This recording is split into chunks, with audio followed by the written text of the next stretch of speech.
Hello, friends. Welcome to the Nova Coach podcast. This is episode 348, Visibility for Women in Business. I'm your host, Suzanne Kohlberg. So I am a solopreneur and entrepreneur. I've been in business since 2018. And part of the thing that I think people don't talk about is the toll it can take to be visible in your business, to be, showing up online, photos, videos, sharing your opinion, the fear of the backlash, the fear of people not liking you, the trolls, the haters, all the stuff that goes through your mind, plus the vulnerability hangover that can happen. It's like, did I overshare? Did I share too much? What if my parents or friends or person I went to high school sees this? And so on and so forth. And the thing is, so many times, so many courses, so many people try and speak about ways to circumvent this.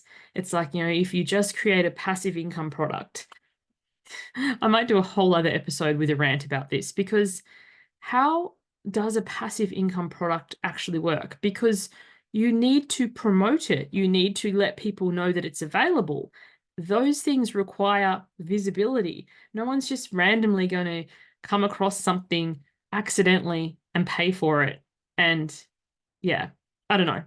Story for another day, but that really gets my ranty juices flowing. But, to show up online, to do a post on social media or record a podcast like this or publish a video on YouTube, it takes like a capacity, an energetic capacity to, first of all, like, what am I going to say? Some people script meticulously. Some people are more like me, talk off the cuff. Some people edit meticulously. Some people don't. Finding the rhythm, finding the way that works for you, that is aligned with your personality, that doesn't feel like too much draw. So, for example, my sister has a product-based business. If you're within Australia, Image Plus, check them out. She sells card making, scrapbooking, all this sort of thing. So because she has a physical product, part of her business requires posting it, because if you order it online, then it's going to come to your house. It was funny today, my business, it's a service-based business. I do coaching, but sometimes I post clients' gifts in the mail. And today, when I'm standing in the post office lining up to post a couple of clients some gifts, I'm like, I can't stand this. Not my clients. I can't stand posting stuff. Like, I don't like lining up. I don't like packaging the stuff. I don't like working out how much it's going to cost to ship and the days and the tracking and like that. That does not light me up. Hence, I don't have a product-based business, nor will I ever. And eventually I do want to have some product lines, but it will be drop shipping. It won't be me fronting up at the post office, because that isn't my jam. All of this to say, you might be listening to this and go, what has this got to do with visibility in business? The way that you show up, the way that you be visible, there are limitless numbers of ways. Some people love in-person things. So they go to in-person networking events like BNI, or they might hire a stall like you have at the shopping center, and you can have your little, trestle table set up and hand out flyers or chat to people as they walk past. That makes my skin crawl. I am an introvert. The thought of showing up publicly and randomly approaching people as they walk through the shopping center, or going to an in-person networking event going, here's my business card. Do you want to throw it in the bin, or will I? No. But online, I love doing things online. I love networking online. I love Zoom cuppers and catch-ups, because, I'm here in my own space. And then at the end, it's just a click of a button. I don't need to drive home. I don't need to worry about parking. I can control the time. I find that personally works a lot better for me. So there is no one right way to be visible in your business.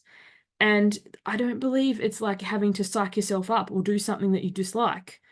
You will get better at things, of course, 100%. But if some part of you fundamentally doesn't like that, like I don't like in-person things and I don't like posting things, that isn't going to change. It's just not aligned with who I am. I love networking. I love podcasting.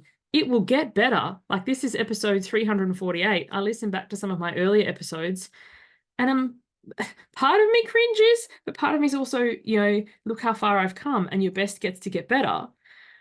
But all of this to say, the thoughts, the doubts, the uncertainty, that voice that says, did I share too much? Did I talk too fast? Was I too loud?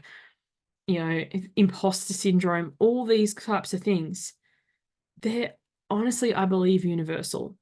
And it's not a matter of sitting at home and perfecting the exact right elevator pitch, or perfecting the exact right blog post, or perfecting the exact right podcast or reel, or editing and editing and editing. Because the way that you become more visible is to put yourself out there, manage your nervous system response after you've hit publish or post, or after you've gotten off the call. What happens to your nervous system? Like, sometimes I publish stuff and I'm like, oh yeah, that wasn't my best, that was suboptimal, or I'm worried about potential kickback or whatever. And other times it doesn't enter my mind at all, and I think, oh, that was great. And then there is, so you can never predict it anyway. I've written a book. It's called The Beginning of Shit. If you want to check it out, if you go to my website, suzannekolberg.com, you can just read the first 2 chapters there to see if it's your jam, save your money if it's not. Anyway, I wrote this book and I shared some excerpts of it on my social media page. And part of what I talk about in the book is my experience at medical school. I had some not so great experiences there.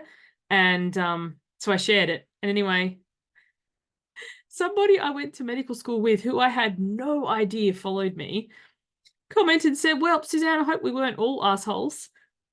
So I was like, oh my goodness, I never expected that. So sometimes, you can write something or share something expecting kickback or expecting pushback and get nothing.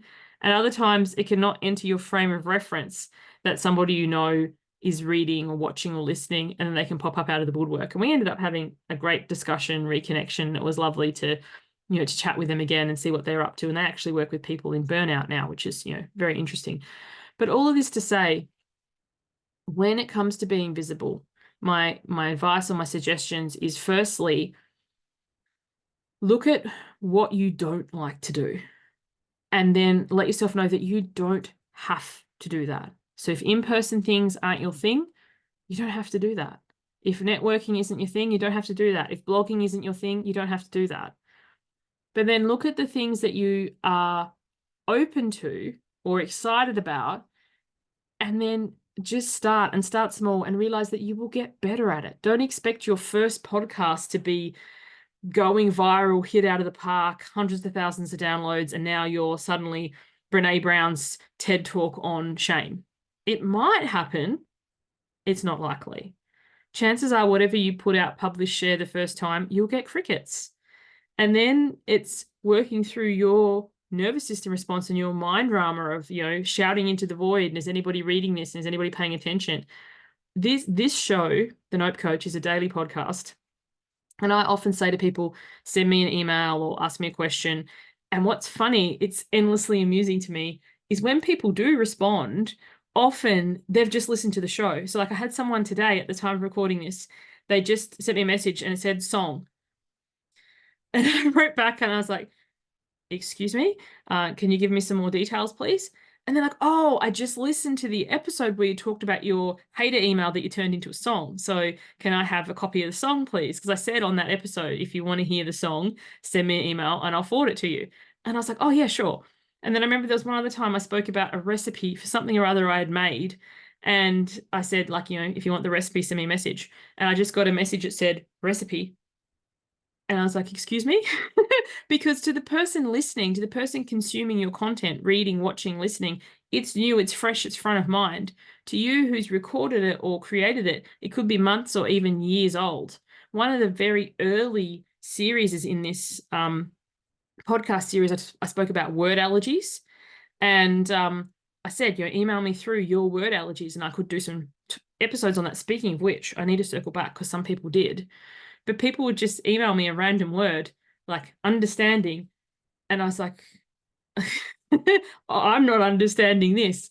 But all of this to say, you might think, oh, well, I don't want to offend people, or I don't want to take up too much of their time, or I don't want them to think I don't care. But, we are all busy and we're all doing, you do you, something I live by. When we are consuming someone's content, as I said, to us, it's fresh and front of mind because we're just listening to this, not knowing that they could have created or published this years ago. It's like when you go to something and it says, click this link, and the link's expired, and you're like, oh, sometimes you can find it with a quick Google search, or sometimes I just send the person a message and say, hey, you recommended this resource, the link doesn't work anymore. Can I please have the link to, X resource, and let them know? And then you can have a great conversation with the person. Another thing for visibility in business is how you want to communicate and be communicated with. I personally don't enjoy DMs on social media for business. If you send me a reel or a meme, or my friends, I love it, but I don't conduct my business via the DMs. Some people do their entire business sales funnel, everything via the DMs. For me, if you want to contact me about business, I ask that you send me an email, because then I'm sitting down at my computer, I'm focused, I have my business hat on, I'm not randomly at the park with my kids and then having a message drop in that, if I leave the person on read, they feel all sorts of things that's just I don't want to do with. So part of my visibility strategy for business is no DMs, which to some people is horrifying, but you do you. So if this is sparking interest for you, in 2 weeks, if you're listening to this live, on the 25th of April in Australia, so the 24th if you're in the US or the UK, I'm part of a round table about visibility for women in business. So there's 6 of us speakers. We're each speaking for 10 minutes about our take on this. If you come live, there's a 15-minute Q&A. That part, the Q&A won't be recorded. But if you can't come live, or if you're catching this after the date, there will be a replay available as a YouTube video and a private podcast. So I will put the link to register in the description of this video. And I really encourage you to sign up, to come along, to, really be in that community, because healing truly does happen in community. And to have this space for other people and their take and their experiences on visibility for business is, it's going to be epic. I'm so looking forward to it. Thank you so much for tuning in. I hope to catch you on the next one. Bye for now.